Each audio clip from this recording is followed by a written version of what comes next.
My child, you are about to receive what you prayed for. I need you to stay with that sentence for a moment. Not rush past it. Not let the part of you that has been disappointed before immediately begin constructing reasons why it probably does not apply to you. Just stay with it. You are about to receive what you prayed for. I know what your first instinct is. I know the voice that rose up the moment I said those words. The one that has been with you through a season of praying and waiting and not yet seeing. The voice that says, I have heard things like this before. I have believed before. I have let myself hope before. And the hoping has cost me something every time. The thing I was hoping for did not arrive on the schedule I expected, and I am not sure I have enough left to hope again. I hear that voice, my child. I understand where it comes from.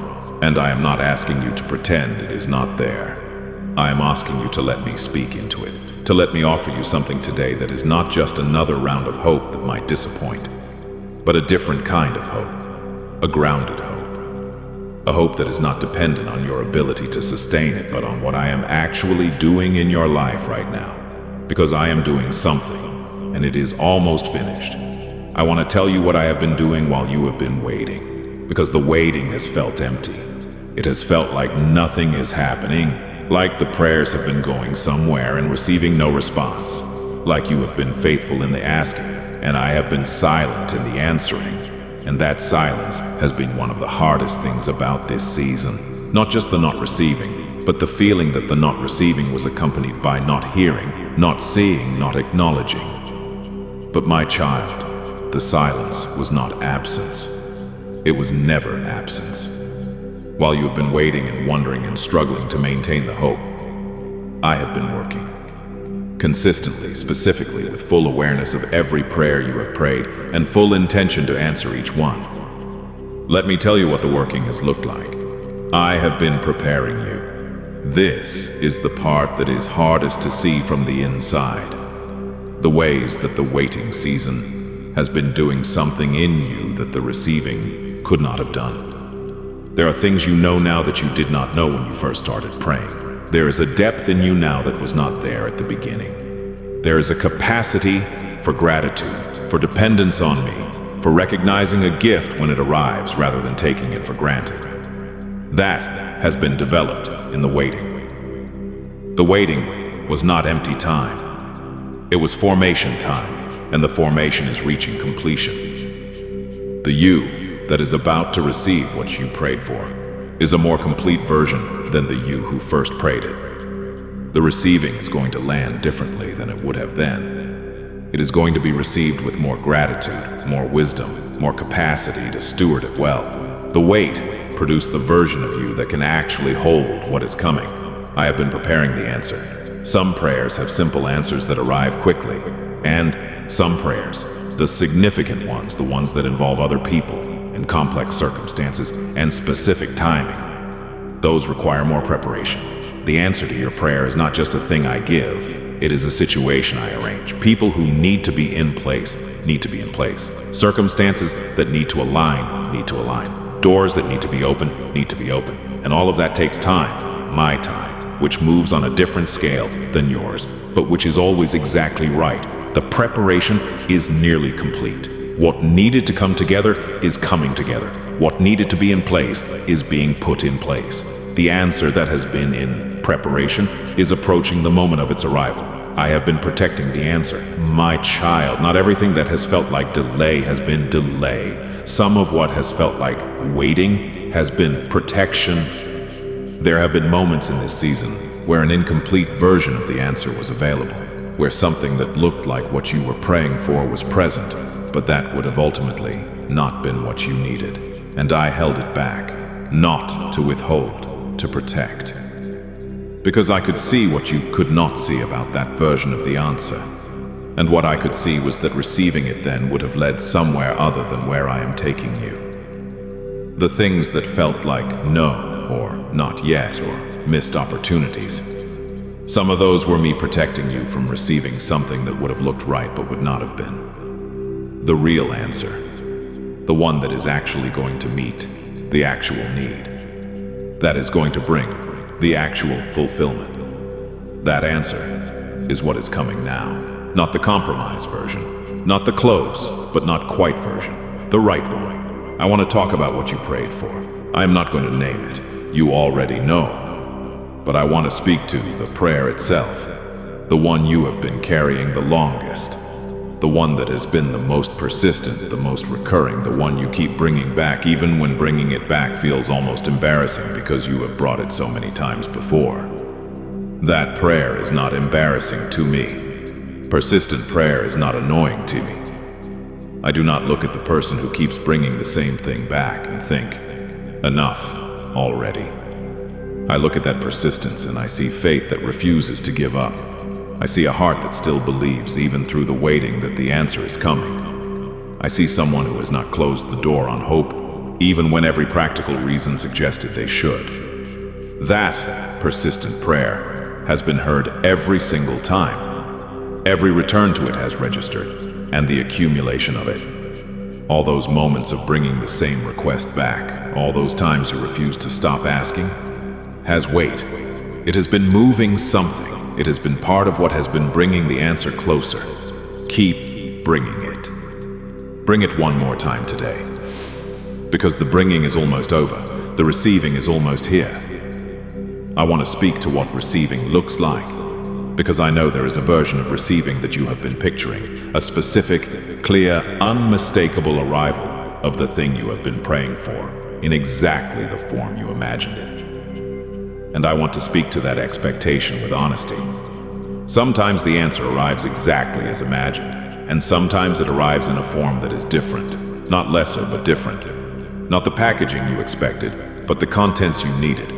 Not the door you were watching, but a door you were not expecting to open. Not in the timing you calculated, but in a timing that, once it arrives, makes sense in a way the earlier timing would not have. Stay open to the form the answer takes, my child. Do not be so locked into the specific packaging that you miss the arrival, because it comes through a door you were not watching. Stay expectant, but stay flexible. The answer is coming, but let me deliver it the way I know best delivers it.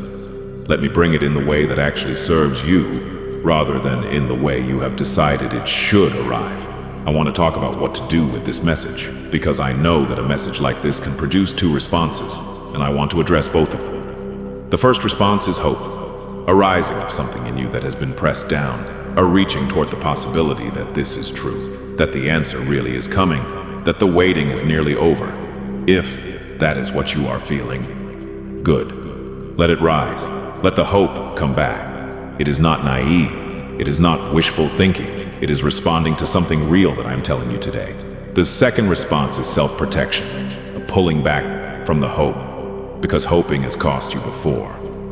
A careful management of expectation, not letting yourself believe too much, because believing too much and being disappointed again feels more than you can handle right now. If that is where you are, I understand completely. And I am not asking you to override that self-protection with manufactured enthusiasm. I am asking you to bring me the self-protection, to say, I am afraid to hope again. I have been disappointed. I want to believe what you are saying, but I am not sure I can afford to. Help me. That prayer, the honest "this is where I actually am" prayer, is one I will answer. The capacity to hope when hope has been wounded requires healing that only I can bring. Bring me the wounded hope today. Let me heal it. Let me restore in you the ability to receive what I am saying without the immediate shutting down of protection. My child, I want to close with something I need you to hold on to. Not just today, in the days ahead, in the days between now and when the answer arrives. In the moments when the waiting gets hard again and the hope starts to waver again. Hold this. The answer is coming. It is closer than it has ever been. The preparation is nearly complete. The timing is nearly right. And what is about to arrive is going to be recognizable as an answer, not just as a coincidence, not just as things working out, but as the specific response to the specific prayer you have been praying. You are going to know when it comes. You are going to see my fingerprints on it. And in that moment of recognition, everything about this waiting season is going to make sense. Hold on just a little longer, my child. What you prayed for is on its way. You are about to receive it. I love you. I hear you. I have always heard you. Always. Without end. My child, I am still here with you. I told you that you are about to receive what you prayed for, and I want to stay in that truth a little longer. Because I know what happens when a message like this lands and then the moment ends. The hope that rose begins to compete with the doubt that has been louder for longer.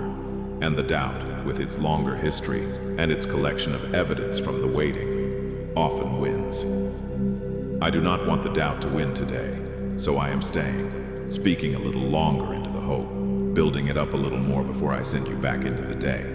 I want to talk about the nature of what is coming, not in vague, this might apply to anyone terms, in specific, this is for you terms, because I think one of the things that makes hope hard to sustain is that it can feel generic.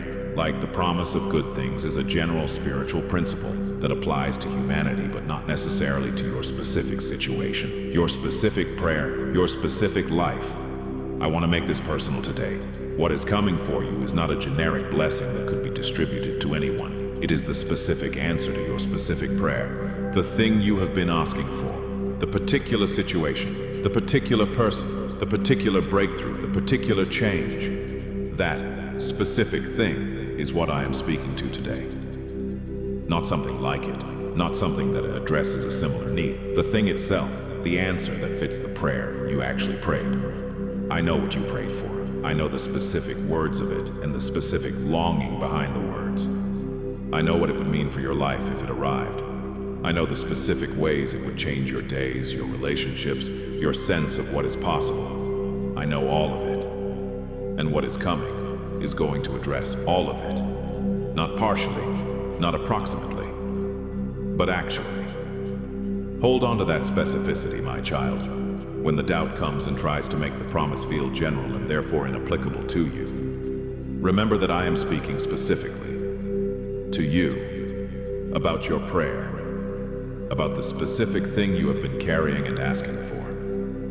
I want to talk about the signs that the answer is near.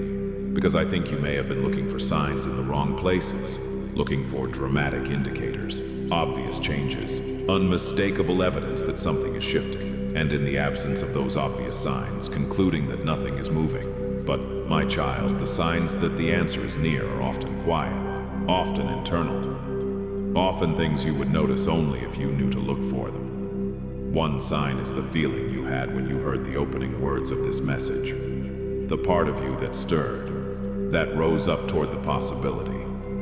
That part of you recognized something, not with your mind, which immediately began to be careful, but with your spirit, which knows things your mind is still catching up to. That stirring was not wishful thinking. It was your spirit recognizing truth. Hold on to what your spirit recognized in that moment.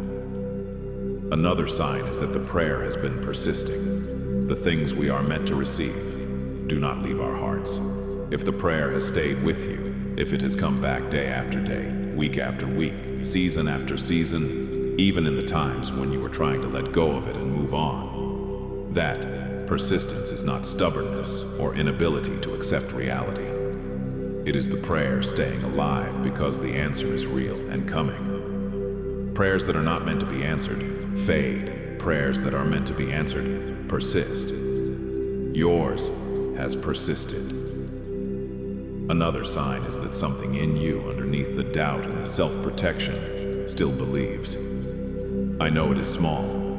I know it is barely there some days. But it is there, and its continued existence. The fact that you are still here, still listening, still reaching toward the possibility that this is real, is a sign. Dead hope does not reach.